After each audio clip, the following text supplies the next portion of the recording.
Ayu yakin dan nggak ragu ikut kampus mengajar? Oke, aku dari dulu tuh emang suka pengabdian ya, karena aku dulu tuh memang pingin, aku punya buku harian. Buku harian itu tuh memang isinya hal-hal yang ingin aku capai sebelum aku lulus kuliah. Semester ini apa, semester ini apa. Nah, kenapa aku pingin pengabdian kampus mengajar? Karena dari dulu pingin mengabdi dalam arti yang terjun langsung, tapi ikut program yang langsung dari pemerintah gitu, biar lebih terimplementasi. Nah, kebetulan dan syukurnya ada program Kampus Merdeka ini melalui kampus mengajar, aku bisa mengabdi selama kurang lebih 3 bulan di SD Kuarasan Kabupaten Semarang, di mana itu bantu adik-adik ada transfer ilmu pengetahuan, adaptasi teknologi, dan juga urusan administrasi seperti itu. Kalau boleh tahu, bisa nggak dijelasin secara detail pengalaman Ayu ikut kampus mengajar di Desa Kuarasan itu, di Iya. SD di situ? Kalau Dan mungkin pengalaman, ini sih sama apa sih yang Ayu berikan kepada SD itu? oke. Kontribusi Ayu. Oke, jadi di kampus mengajar atau di tepatnya di SD Negeri Kuarasan 01 Kabupaten Semarang itu Ayu berserta tim. Jadi satu tim itu ada 8 orang itu dari berbagai macam universitas dan juga latar belakang program studi seperti itu. Jadi macam-macam. Nah, Ayu berserta tim di situ fokus pada 3 hal. Ada transfer ilmu pengetahuan, adaptasi teknologi, dan juga urusan administrasi. Nah, kalau untuk transfer ilmu pengetahuan sendiri itu Ayu fokus pada public speaking, di mana Ayu tuh melihat bahwa masih banyak kan para siswa, anak-anak kecil gitu kan kelas 1 sampai kelas 6 tuh yang masih belum berani bicara di depan umum. Terus kadang karena mereka nggak berani bicara di depan umum, akhirnya mereka dibully gitu kan, dibully. Terus habis itu karena mereka dibully, jadinya mereka untuk mempersempit pergaulan mereka gitu loh. Jadi mereka nggak berani ngapa-ngapain. Nah, itu aku aware pada hal-hal yang berbau public speaking itu karena supaya adik-adik itu berani percaya diri. Karena memang jujur aja di dunia pendidikan itu public speaking tuh apa Penting ya? banget ya.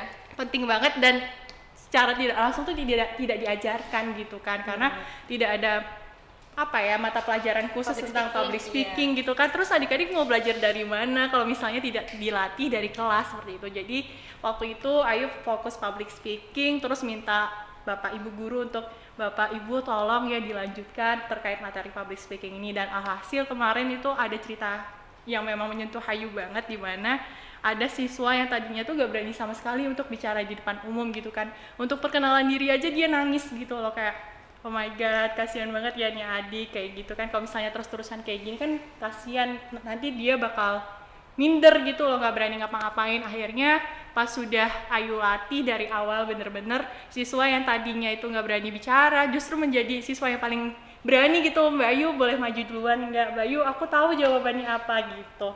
Jadi tuh kayak wow gitu loh, kayak aku mengajar tapi aku juga belajar gitu loh di sekolah tersebut. Itu yang untuk transfer ilmu pengetahuan. Terus kalau yang adaptasi teknologi itu aku sama tim itu fokus untuk mengajarkan pembuatan video pembelajaran. Terus kalau yang adaptasi dan juga urusan administrasi itu aku ngerombak perpustakaan. Jadi perpustakaannya itu yang tadinya berantakan banget nih ya, yang buku-bukunya itu disimpan rapi dalam kardus, itu buku-bukunya kami keluarkan, kami tata, dan akhirnya perpustakaannya tuh sekarang tuh kayak perpustakaannya modern gitu loh, kayak adik-adiknya tuh jadi semangat untuk belajar gitu loh. Jadi suka ngebaca gitu ya. Bener banget kayak gitu, karena apa ya, karena pas waktu Ayu kesana sendiri itu juga kaget gitu kan, aduh kok perpustakaannya seperti ini, sayang banget gitu kan, mana buku-bukunya tuh banyak banget dari pemerintah tuh di kardus gitu kan. Akhirnya Ayu sama tim keluarkan deh bukunya, ditata ulang. Itu sih kalau cerita Ayu dari kampus mengajar. Mungkin dari yang Ayu ceritain barusan itu sukanya ya Ayu, Iya. Ayu senengnya itu ngajarnya gimana. Terus kalau dari selama Ayu ikut kampus mengajar itu ada nggak sih kayak kesulitannya atau mungkin dukanya Ayu, ada nggak? Bisa Oke. dong ceritain. Kalau duka itu ini ya, karena Ayu tuh posisinya di SD-nya itu di agak bukit gitu kan, jadi sinyalnya susah gitu. Jadi pas waktu itu Ayu juga UTS gitu kan, semester 6 ujian, mau nyambi UTS tuh juga susah gitu kan. Jadi apa ya, sinyal tuh susah banget. Jadi permasalahan sinyal sih yang yang dukanya kalau ikut kampus mengajar, karena memang posisinya sekolahnya di atas, terus harus ikut kuliah juga waktu itu. Tapi sekarang sih pemerintah udah berbenah ya terkait kampus pengajar angkatan 2, jadi bisa boleh kamu ikut kampus mengajar doang gitu loh, jadi tanpa kuliah seperti itu kalau dukanya. Tapi kalau yang lain-lainnya nggak ada dukanya sih, aku happy aja ikut program kampus mengajar karena ya bisa ketemu adik-adik tuh happy aja gitu loh, kayak udah sibuk dengan dunia perkuliahan terus ketemu adik-adik, kalau misalnya datang nih Ayu datang tuh langsung kayak dipeluk gitu loh. Oh my god, dipeluk, bener-bener dipeluk kayak gitu kan Mbak Ayu. Kalau Ayu kan jangan manggil ibu ya gitu kan, langsung manggilnya Mbak Ayu aja nggak apa-apa. Terus kalau datang tuh dipeluk kayak seneng aja gitu, jadi nggak ada beneran duka tuh, nggak sih, nggak ada. Nah, selama Ayu ikut kampus mengajar ini ada nggak sih benefit yang Ayu rasain? Mungkin dari diri Ayu sendiri, untuk teman-teman sekitar Ayu juga, untuk teman satu tim, untuk adik-adik di SD Kewarasan itu juga, ada nggak benefit yang Ayu terima? Iya, bener, ada banyak sih aura positif yang aku terima. Itu tuh aku jadi pribadi yang lebih aware, lebih sadar akan sekitar, terutama tentang permasalahan sosial gitu dan isu-isu pendidikan. Melalui adik-adik tersebut, Ayu tuh melihat bahwa wah, adik-adik ini tuh semangat belajar meskipun keterbatasan jarak gitu kan. Bahkan ada siswa yang jaraknya tuh kalau misalnya kita jalan kaki tuh 1 kilometer, bukan 1 kilometer, 1 jam perjalanan, dan itu tuh jalannya tuh bukit gitu loh, batu-batu. Itu sih yang buat Ayu, aduh ini adik-adik nih semangat banget ya. Aku malu kalau misalnya aku ngeluh untuk kuliah, kalau misalnya aku capek, aduh kok tugasnya udah sebanyak ini. Itu aku malu banget kalau misalnya lihat adik-adik. Jadi aura positif adik-adik itu tuh apa ya, udah melekat gitu loh, kayak Ayu tuh kena pancaran adik-adik, semangatnya mereka gitu loh. Jadi bener-bener itu yang Ayu bawa banget sampai sekarang sih gitu. Berarti perubahan yang Ayu dapat dari kampus mengajar itu, Ayu bisa melihat adik-adik yang tadinya pemalu, tadinya nggak berani, bisa berani tampil di depan dan meminta pertama kali, Kak aku mau duluan dong gitu ya. Sama mungkin kalau untuk Ayu ini perubahannya kayak lebih bersyukur gitu ya, karena biasanya kan kita kan kayak ngeluhnya, aduh kok sinyalnya seperti ini sih, adik-adik di sana kesusahan untuk sekolah 1 jam ya. Iya, itu betul. 1 jam tuh naik motor, Jalan sepeda, kaki. atau Jalan kaki. Ya waktu itu kebetulan aku juga ada waktu kosong kan, terus aku antar adik itu. Ternyata kalau misalnya naik motor aja jauh dan jalannya tuh kayak yang jelek gitu loh. Iya, batu-batu. Apalagi ini adik-adik yang misalnya mereka harus jalan kaki gitu kan. Dan waktu Ayu cerita, kamu capek nggak sih kayak gini? Enggak Mbak, nggak capek, udah biasa jalan kaki kayak gitu. Langsung wow, keren banget gitu. Dan adik-adik di sana tuh kayak nggak kelihatan capek gitu loh, meskipun gini ya, permasalahan mereka yang harus sekolah offline padahal di tengah pandemi itu tuh karena mereka daring juga nggak bisa, mereka nggak punya elektronik gitu ya, HP atau laptop, bahkan sinyal pun di sana tuh masih susah ya gitu. Jadi mau nggak mau salah satu cara yang paling ampuh yakni dengan sekolah tatap muka gitu kan. Dan meskipun tatap muka kadang juga dikombinasikan dengan sekolah home visit gitu. Jadi misalnya Ayu nanti mengunjungi rumah ini, adik-adik di sini di rumah si A kumpulnya gitu. Itu sih gitu. Berarti gurunya yang datang ke tempat adik-adiknya gitu ya. Jadi dikumpulin di satu tempat terus belajar di rumah orang itu. Iya, betul banget kayak gitu. Jadi benar-benar support sih, baik itu Bapak Ibu guru, orang tua maupun para siswanya, dan juga adik-adiknya semangat banget gitu. Kadang kalau misalnya Ayu lagi ngajar kelas public speaking nih ya, adik-adik Mbak Ayu nambah lagi dong, aku masih mau tanya gitu kan, tambah lagi dong, saya bingung nih tentang ini gitu. Jadi itu kayak bener-bener wow, semangat banget ya adik-adik gitu loh. Berarti dengan adanya kampus mengajar ini, adik-adik merasa lebih terbantu gitu ya, ada kakak-kakak dari tim kampus mengajar ikut ngebantu dan ikut ngedidik adik-adik menjadi lebih baik lagi, menjadi lebih pandai lagi gitu ya. Iya, betul banget. Ada nggak sih mungkin pesan Ayu ke teman-teman LDT 6 yang mungkin masih ragu dan nggak yakin ikut kampus mengajar? Oke, kalau Ayu sih buat teman-teman LDT nih wilayah 6, jangan ragu untuk daftar atau ikut program Kampus Merdeka. Jujur, program Kampus Merdeka ini banyak banget benefitnya. Ini memberikan kesempatan kepada teman-teman untuk belajar di luar prodi teman-teman nih. Ayu sendiri hubungan internasional bisa belajar tentang pendidikan, tentang ekspor dan sebagainya. Nah, itu baru sedikit cerita dari Ayu. Nah, buat teman-teman langsung aja buat akun di web Kampus Merdeka, habis itu persiapkan persyaratannya, jangan lupa pantengin terus apa aja sih yang harus dipersiapkan seperti itu. Nah, ada banyak sekali manfaat dari program Kampus Merdeka tadi ya, Ayu belum sebutin ya, ada konversi SKS, terus ada uang saku, ada bantuan UKT, terus pengalaman, terus pengetahuan, dan juga sertifikat yang memang langsung dari Kemendikbudristek. Itu kan kebayang banget kan, banyak banget benefit yang luar biasa. Jangan disia-siakan mumpung masih ada program Kampus Merdeka, karena nanti kalau misalnya program Kampus Merdeka udah nggak ada lagi kan nanti nyesel tuh, nggak ada cerita yang ingin dibagikan gitu sih. Kalau Ayu tuh megang prinsip urip iku urup, yang berarti dimanapun kaki Ayu berpijak, maka disitulah Ayu akan berusaha meninggalkan jejak kebermanfaatan. Nah, melalui program Kampus Merdeka ini, Ayu tuh semakin semangat untuk menebarkan semangat tersebut karena memang disupport langsung oleh pemerintah seperti itu kan. Jadi melalui program Kampus Merdeka bisa ikut berbagai macam program. Ingat, kalau misalnya menempuh pendidikan merupakan ibadah, maka berprestasi adalah dakwah. Jangan capek untuk berprestasi, jangan malas, dan tetap produktif.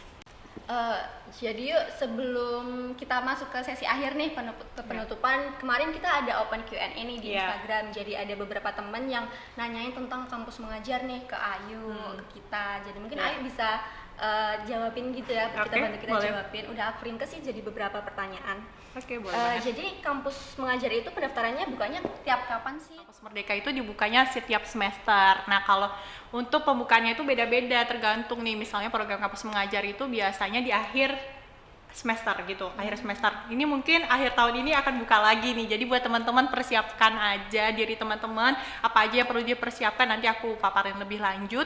Nah, kalau misalnya intinya program Kampus Merdeka itu bukanya setiap semester, dan begitu pula program Kampus Mengajar setiap semester. Dan sekarang kalau misalnya dibuka berarti angkatan 3. Dan teman-teman jangan lupa pantengin terus akun sosial media dari Kampus Merdeka, karena itu info-info terbaru sering banget tuh bermunculan dalam dadakan gitu juga gitu. Iya, sosial medianya dan sering-sering buka webnya gitu. Iya, betul banget, jangan cuma stalker doi tapi juga stalker akun Kampus Merdeka gitu. Terus nih ada pertanyaan kedua, kampus mengajar itu harus sesuai dengan prodi ilmunya atau basic learning in society aja ya? Oke.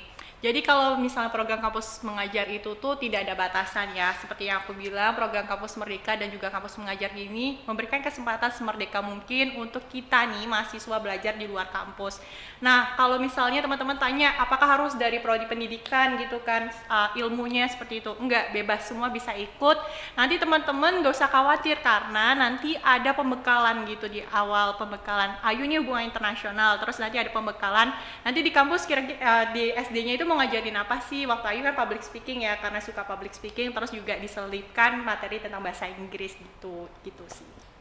Jadi bukan cuma program kampus mengajar aja ya yang boleh lintas prodi dari yang kita ambil, bener-bener semua program dari kampus Merdeka itu kita boleh ambil selain dari jurusan kita, bener nggak? Iya, betul banget gitu. Emang bener-bener kesempatan itu jangan sampai disia-siain teman-teman, ingat ya.